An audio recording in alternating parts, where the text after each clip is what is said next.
जानिए देश की पल पल की खबर नीलेश ठक्कर के द्वारा, सिर्फ और सिर्फ आपके अपने इंडिया एक्सप्रेस। 18 सालों से संत आसाराम जी बापू आश्रम में समर्पित साधक कुशभाई परमात्मा में हुए लीन। तो आज संत आसाराम जी बापू आश्रम केसरापल्ली उड़ीसा में श्रद्धांजलि। ओम विश्वानि देवः सवितः दुरितानि पराशुवः यद्भद्रं तन्नो आशुवः। ओम हिरण्यगर्भः समवर्तताग्रे भूतस्य जातः पतिरेक आसीत् सदाधार पृथिवीं ध्यामुते मां कस्मै देवाय हविषा विधेम। ओम यः आत्मदा वरदायस्य विश्व उपासते प्रशिष्यम्। जो 18 साल से हमारे साथ में एक छाया की तरह सेवा किया है, कभी कोई फरियाद नहीं चित्त में, कोई अच्छा इच्छा लालसा, कोई वस्तु की कोई मांग नहीं, ये सेवा करूं कि वो सेवा नहीं करूं, ऐसा भाव भी कभी नहीं दिखाया। और ऐसा कोई काम नहीं है जो काम वो नहीं करता था। सब सेवा में सब प्रकार से सवर से सदा ही परिपूर्ण भाव से समर्पण भाव से सेवा करता था। और अपनी गुरु निष्ठा को कभी भी वो हिलने नहीं दिया। कभी कभी मैं व्यवस्था के कारण विचलित हो जाऊं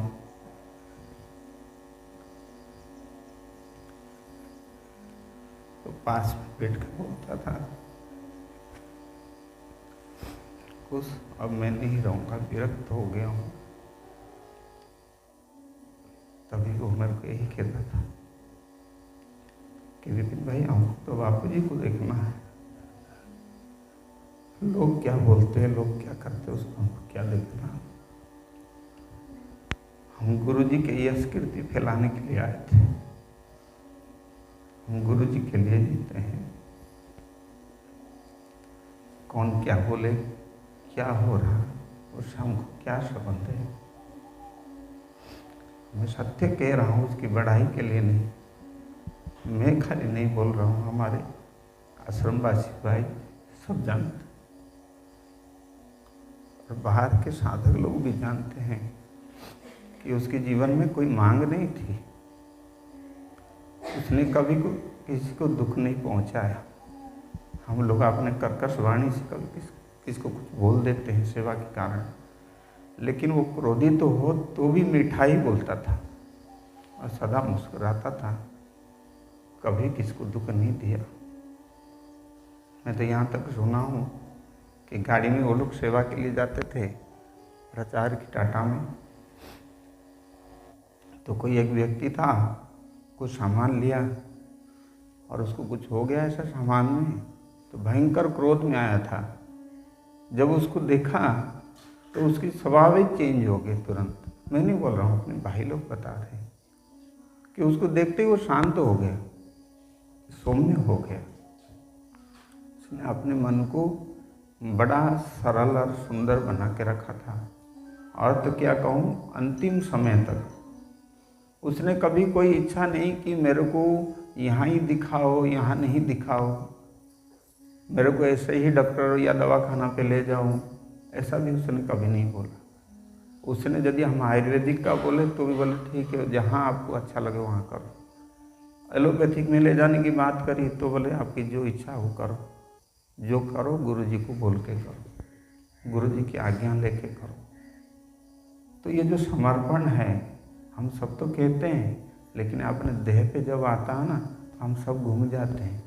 पर उसने कभी घुमा नहीं है, कभी फरियाद नहीं किया। और कई लोग मेरे को बोलते थे, पूछे हैं अभी कि भाई कुशभाई आखिरी में क्या बताया, क्या बोला। मैं कहूँगा उस भाई ने कुछ नहीं बोला, उसने कुछ मांगा ही नहीं। जिसका सब गुरुदेव है वो फिर उसको क्या चाहिए, इसलिए कुछ मांगा ही नहीं कभी भी किसी जीवन में, और कोई इच्छा ही नहीं रखा। और था तो इतना ही इच्छा था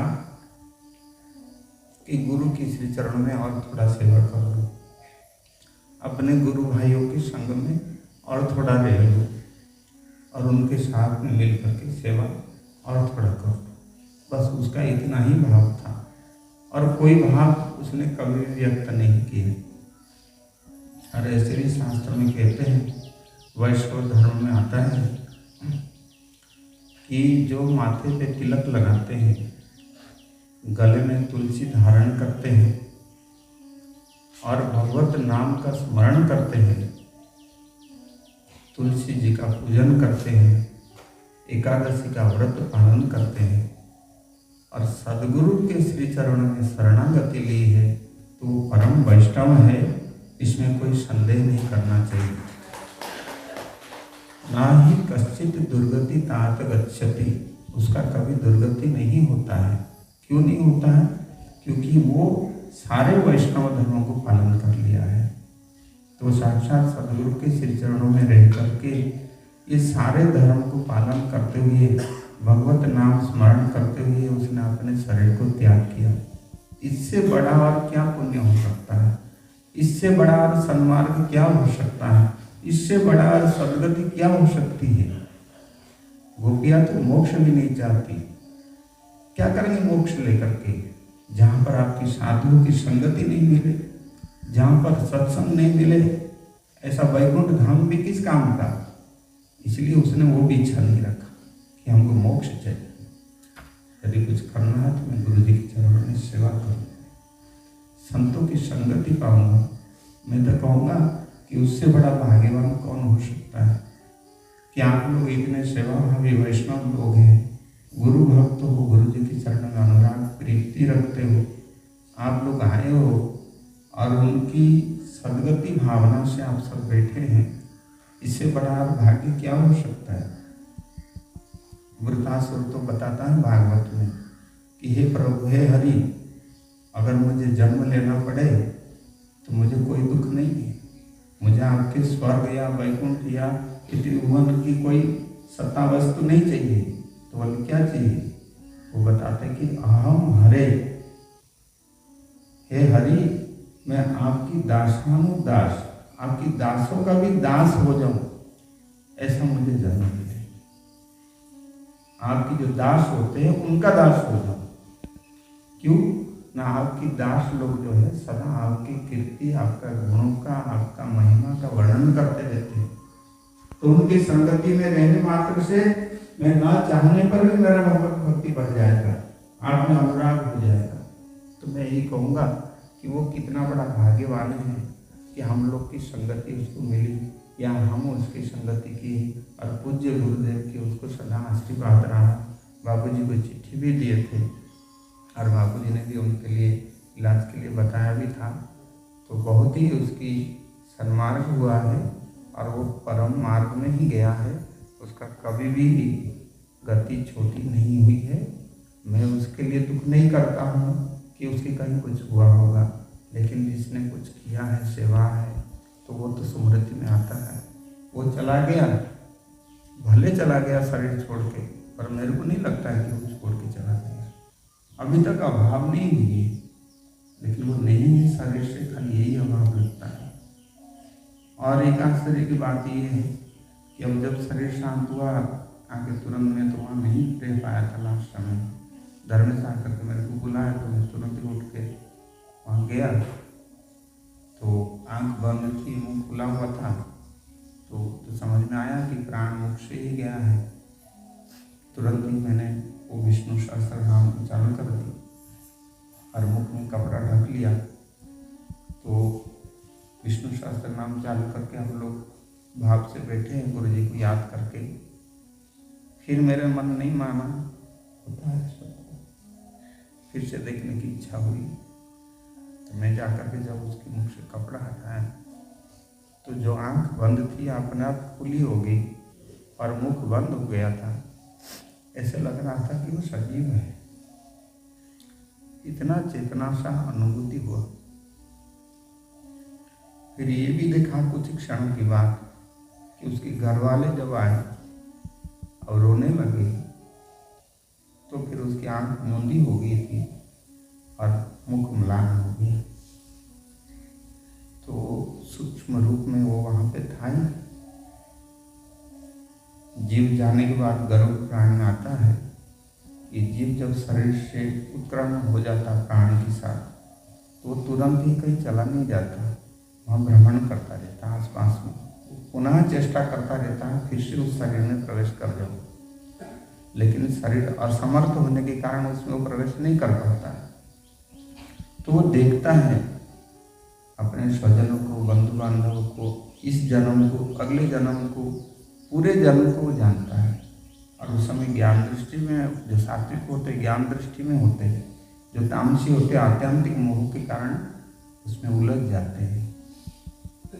तो उस समय जो हम करते हैं भगवान की स्मृति, स्मरण, चिंतन आदि, तो तुरंत उनमें भगवत स्मृति बन जाती है। तो ज्यों ही भगवत स्मृति बन जाती है तो अनासक्त भाव वाले जो जीव होते हैं तत्क्षण ही उस जगह को छोड़ करके अपने गति को बढ़ा लेते आगे। बोले कहाँ जाते? डेढ़ मिनट के अंदर श्रुति प्रमाण से, वेद प्रमाण से चंद्रलोक में जाकर के पुनः पृथ्वी में आ जाते हैं। यदि कोई कृपण होते हैं, पापी होते हैं, तो उनका शरीर छूटता नहीं, मतलब सूक्ष्म शरीर में घूमते रहते हैं, शरीर मिलता नहीं उनको। तो घूमते घूमते घूमते ऐसे ही रहते हैं, जहाँ शरीर ले जाएंगे, आग जलाएंगे, तब तक अग्नि का जो मुखाग्नि का विधान है कि अपना बड़ा पुत्र ही दे अथवा अपना स्वजन ही दे, इसलिए दी जाती है क्योंकि जिसके प्रति उसका प्रेम होता है वही अगर वो अग्नि मुख में दे दे तो वो फिर उनको ये होगा कि मेरे स्वजन ही मेरे शरीर को जला दिया, ऐसा फिर उसमें वितृष्णा भाव आ जाता है। तो फिर उसको शरीर को छोड़ करके आगे की गति, मतलब यहाँ से मोह हट जाता है उसका। इसलिए शास्त्र ने ऐसा विधान किया है। ठीक है, लोग समझते नहीं इस बात। फिर भी उनकी स्वजन उसका कल्याण के लिए क्या करते हैं, क्योंकि उसका बहुत सारे कर्म होते, पाप ताप हानि लाभ जय पता नहीं कितने जन्म में कर्म होते हैं, तो किसी कारण से भी उसको पिंड नहीं मिलते। इसीलिए 12 दिन का जो विधान है और 12 दिन में पिंड का दान करना होता है, विधिपूर्वक श्राद्ध करना होता है। तो 12 दिन तक वो सूक्ष्म शरीर में घूमता रहता है आसपास में। जब पिंड दान दे देते हैं तो कहीं ना कहीं पिंड को प्राप्त हो जाता है उसकी कर्म गति के अनुसार, चाहे मनुष्य हो, पशु हो, पक्षी हो, किसी भी योनि में। और जो महान ऐसे होते हैं जो पापी पातकी आत्माएं हैं तो वो प्रेत योनि को प्राप्त होते हैं। प्रेत इसलिए होते हैं कि उनको शरीर नहीं मिलता, जिसका कोई क्रिया कर्म करने वाला नहीं होता, जो अधमाधम जीवन जीते हैं, जिनका कोई मतलब परमार्थ भगवत शरणागति होती ही नहीं, तो फिर वो प्रेत बन के भटकते हैं। तो प्रेत तो बहुत नीच बात है।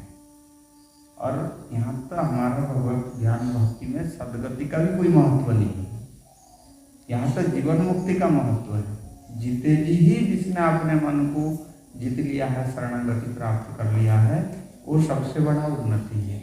जैसे और भी उसके जीवन में हमने देखी है कि थोड़ा बड़ा जैसे बोलते हैं चलते हुए परमात्मा मार्ग में कहीं खाने की, कहीं देखने की थोड़ा जो इच्छाएं होती है वो है इच्छा।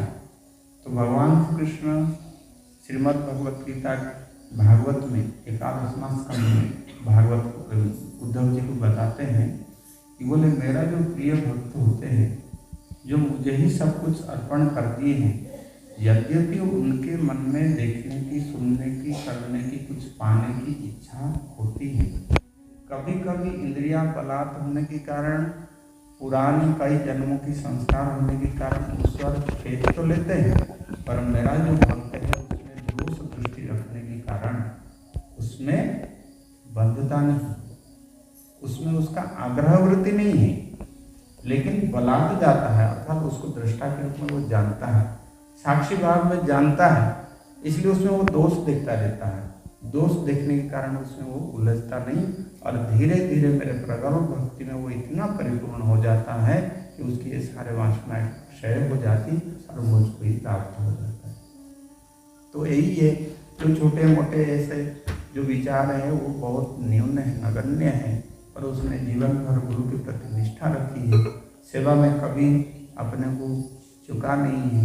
इसलिए मैं तो यही कहूँगा कि किसने मेरे को पूछा था कि वो अंतिम समय में क्या बोला था, उनकी क्या इच्छा था, मैं कहता हूँ ना कोई इच्छा था ना ही कुछ बोला था।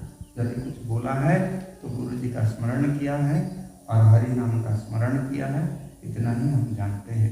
और जब शरीर का ऐसा हालत हुआ था, कई बार हम बैठे थे, मैं भी बोला था, उसको पूछा था कि तेरे अंतर में तो निश्चल शांति को प्राप्त करता है कि नहीं बोल।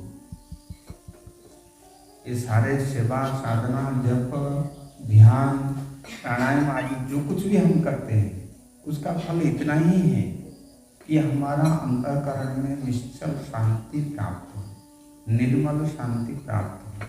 जो पाप युक्त जीवन होगा तो निर्मल शांति कभी नहीं प्राप्त होगा। कितना भी माला कर ले, कितना भी अभ्यास कर ले, ओंकार का दीर्घ उच्चारण करते रहे, वो शांति का अनुभूति नहीं होगा। अगर शांति चाहिए तो निष्पाप हृदय हो, मल विक्षेप आवरण, ये 3 सिद्धांत ये हटते ही निर्मल विश्रांति का अनुभूति होता है। तो मैं इसलिए उसको पूछा कि भाई तू इतना मन से सेवा करता है, गुरु जी के प्रति इतना निष्ठा है, तो हृदय में निर्मल शांति को प्राप्त हुआ कि नहीं? तो आपने को साक्षित्व दृष्टात्व में जानता कि नहीं जानता है तो गुरु जी ये सारे अच्छे अच्छे सत्संग को श्रवण कर, और यही परम सत्य है। गुरु वाक्य से एकदम निश्चय कर ले और परमार्थ कर तू अपना विचार कर ले, इस देह का भाव ही क्या कर। तो ये सुनने के बाद भी उसने यही कहा था कि भाई मेरा और कोई इच्छा नहीं है, केवल शरीर का ऐसा है, तो शरीर तो विज्ञानमय है, बना है, उसमें प्राण संयुक्त है, जीव संयुक्त है, तो वो तो थोड़ा बहुत पीड़ा होगा। ज्ञानियों को भी जो आत्मबोध को प्राप्त हुई है उनका भी शरीर जो छूटता है ऐसे होता है, इसमें कोई बड़ा ये नहीं है। लेकिन मन यदि शरणागत स्वीकार किया है उसके सामने और कोई वस्तु कोई गिनती नहीं रखता है। इसलिए मैं तो उसको बहुत बड़ा भाग्यवान मानता हूँ, और आपने कोई भाग्यवान मानता हूँ कि ऐसे भाई मेरे को मिला था और साथ में लेकर के सेवा किया है। घर का भाई इतना सहयोग नहीं करता है जितना मेरा गुरु भाई ने मेरे को सहयोग किया। इसके साथ उसकी श्रद्धांजलि में हम सब भावपूर्वक भगवत स्मरण करते हुए, गुरु जी को याद करते हुए वेद मंत्रों के द्वारा हम लोग खड़े होकर के प्रार्थना करेंगे। इंडिया एक्सप्रेस आपको दिखाए सच का आईना।